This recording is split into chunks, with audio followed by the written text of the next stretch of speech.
going deep into the bump archive, playing two that I have not heard in forever, including Well, the I had a Sam Per. reason. Yeah, of course, right? So we'll transition into the marketing strategy that the Charlotte Hornets are going for now. The Buzz City Burgers. We get to see Miles Bridges, Terry Rozier, LaMelo Ball flipping burgers, trying to enhance some votes for their entry into the All-Star game. LaMelo top 5, Miles Bridges also top 10 when it comes to the front court in the Eastern Conference. And we know that the Hornets have had excellent marketing strategies before. Doug, apparently the last home game, the last regular season home game that they had before they left for New Orleans, you got to attend that. And as the bump showed, you got an Eldon Campbell Beanie Baby, which I don't know if I've ever seen. Like, we've talked about it a couple of times, but I don't know if I've ever seen it. Are you about to pull a Wes Bryant and do the show and tell thing for us today? Well, and Sam, I mentioned this to you on Twitter because you did this great feature on a game from that season that involved, basically the team getting snowed in, and it being very difficult to get away from and to the Charlotte Coliseum. Great feature. Would love to hear about that, but I do want to show you. I did. I just wanted to prove to everyone that I did receive this Eldon Campbell beanie bag. I still left the tags on. The tags are in rough shape a little bit, but this was April 17th, 2002, the final regular season home game, a win over the listless Chicago Bulls. Only 21 wins that season. So I got the bear. I mean, that's like so leftover 90s, a Beanie Baby and Eldon Campbell, like barely going into the new 2000s. Oh, That's barely. excellent. I like that little pun action. So Sam, what do you think Exactly. about this? Is this a gem? I mean, how much do you think I can get on eBay for this? At I least. wouldn't even sell it. I think it has so much sentimental value that you got to hold on to that thing. And I agree with Walker. I think that felt like the wave maybe in like the late 90s, early 2000s, Right. where every single team arena had a Beanie Baby night or something like that. Like that was the collectible, and everyone put their own little spin on it. So that is like it's almost like time capsule worthy. That's what it feels like. I agree. That's something. If you are going to ever do a time capsule, Doug, you need to bury that thing and allow people to see it. Like Bury 30, that thing in the 100 ground. years from now, whenever you want people, whenever you want people to dig it up. But another great marketing strategy, right? Let's just give out Beanie Babies of maybe the fifth best player on the Hornets team at that time. I don't know. Got lots of love for Eldon Campbell, but that's exactly what he was on a team with Mash and Diddy and David Wesley and all those guys. Here's another good one with Buzz City Burgers. Sam, do you have anything to do with Buzz City Burgers? Like, how much are you a part of making some of the things there that goes into that marketing strategy? In terms of sort of like the strategic and creation elements, generally not as much. I think our PR team and marketing team does a phenomenal job of kind of, putting those ideas together and kind of getting the ball rolling. I think we had kind of a chat. I think we had like kind of a discussion. I remember for the Devonte Graham most improved one, we did kind of a round table. Everyone throws ideas out together, and I think within like a week or so, the pandemic hit and the season um, was postponed. We did the Mhm. S'more Graham promotion. So Are there are um, there any are there any good the ones that didn't make it? Anything hit the cutting room floor that you can Such a good remember of question. oh, of I these marketing campaigns? those I do not remember because it was so long ago. I think the S'more Graham. I think everything's just kind of throwing things on a whiteboard. And there's 80 ideas, and then you kind of circle back and cross off 40, and you cross off 20 and get to it. But I think I think Maggie Yang, who's in our PR department, did kind of an amazing job spearheading this, the Buzz City Burgers, and everyone in communications and digital, and also in our creative part, and kind of putting this whole thing together. I think,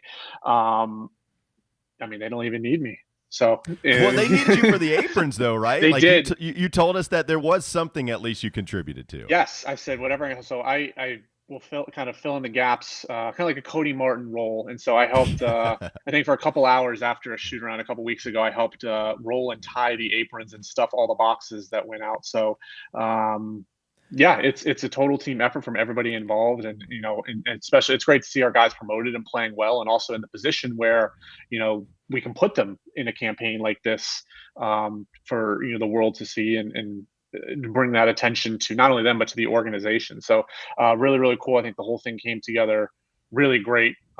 Just overall total team effort by everyone in the communications, creative, digital staff at the Hornets. All I'm saying is like collectibles are big right now. I don't know if you NFTs, Top Shot, all this stuff is Pokemon cards. People can't get enough Pokemon cards. All of a sudden, it is like it's 2002 all over again. So what I'm saying, next time you get in that pitch meeting, you say Beanie Babies. Yeah. I need a LaMelo Ball Beanie Baby. Yeah, let's bring it back. The 20-year anniversary of 20 Beanie anniversary. Babies. That's it. Excellent. Let's do it. I'm excited. Just make sure you give us some credit, more so Doug. But I mean, if we're going to do the podcast together, then I'm going to share some of that credit too. I'm not going to just let him have all of it. I do want to ask what your favorite marketing strategy is. Like, we've seen so many good ones. We saw Big Al's paint can. We had the s'mores Graham, which was excellent. I ate those s'mores. I remember eating them. They were fantastic. Is there one that you think is your favorite when you go back and think about some of them? Yeah, my first year at the Hornets was the MKG security year. So that was the first year of the Hornets name. That one was great. That was a good one. I think my favorite has to be the Kemba Walker Texas Ranger. I want to say, I can't remember what, it was either for his maybe the first year he made the All-Star game. Yeah, but, I mean, the videos that you did for that one were just great. I mean, Kaminsky was, hilarious. I mean, the one thing Kaminsky could do was make us laugh. Well, and I remember talking with Pete Gwelly, who he would say anytime we'd interview him for, whatever the Hornets were promoting at the time, we ask him, hey, Frank is so much a part of all of this stuff. He's like, look, man, we'll kind of go into the locker room. We'll ask if any of the players are down to do it. And he said Frank was just always raising his hand. So that's why he's in a Stormtrooper outfit on a bobblehead. That's why he's one of the main characters on this Walker Texas Ranger Most Improvement Player ad that you had. And so, Frank Kaminsky, he was down to do all that stuff. Yeah, he was. That's awesome when you get other guys involved to it. And it's, it shows a lot about the team. Like, hey, doing this for this guy. I think Spencer Hawes had a significant role in that video, and brings to mind Dwight Howard. I know he wasn't there that season, but it was another guy that says, hey, can you do this read or something like that? And he just goes all out 100% for it. So it's really fun to have those guys. So I would say that one was probably my favorite. I really liked the most improved candidate. I think it was Win with Walker. It was the year before. Right. When Kemba got second. I think he ended up getting second most improved, but he kind of took on this persona of like a running for mayor, running for most improved, and I thought that one was really clever. I like some of the ones on that topic. Mike Crisaldi, when he was in Minnesota, he still has some of the mementos from when they did like a Corey. I forget what the awards are for. They did a Corey Brewer coffee one, I think it was for most improved or six man maybe, and they had a Kevin Love glass cleaner, and they did like a Kevin Love. Good. They did a Kevin Love. I think there was also like a cologne as well for Kevin Love cologne. Love number 9, yeah. They called it.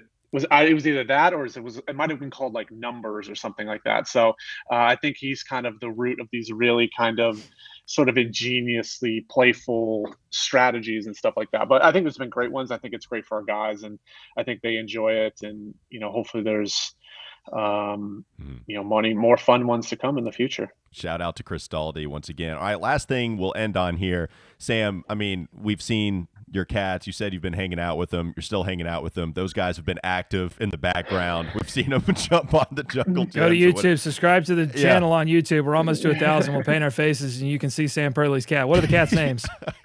Cats' names are Maya, and I think the one you saw up on the tree earlier is named Reese. I live in kind of I think I'm more of a cat person. I know people are in general more dog people. I don't dislike dogs, but dog is a lot of work. I think the cats is just so easy. You feed them twice a day. They sleep for the other 18 hours a day. They pet them for 5 minutes, and then they're good. They're very, very low maintenance.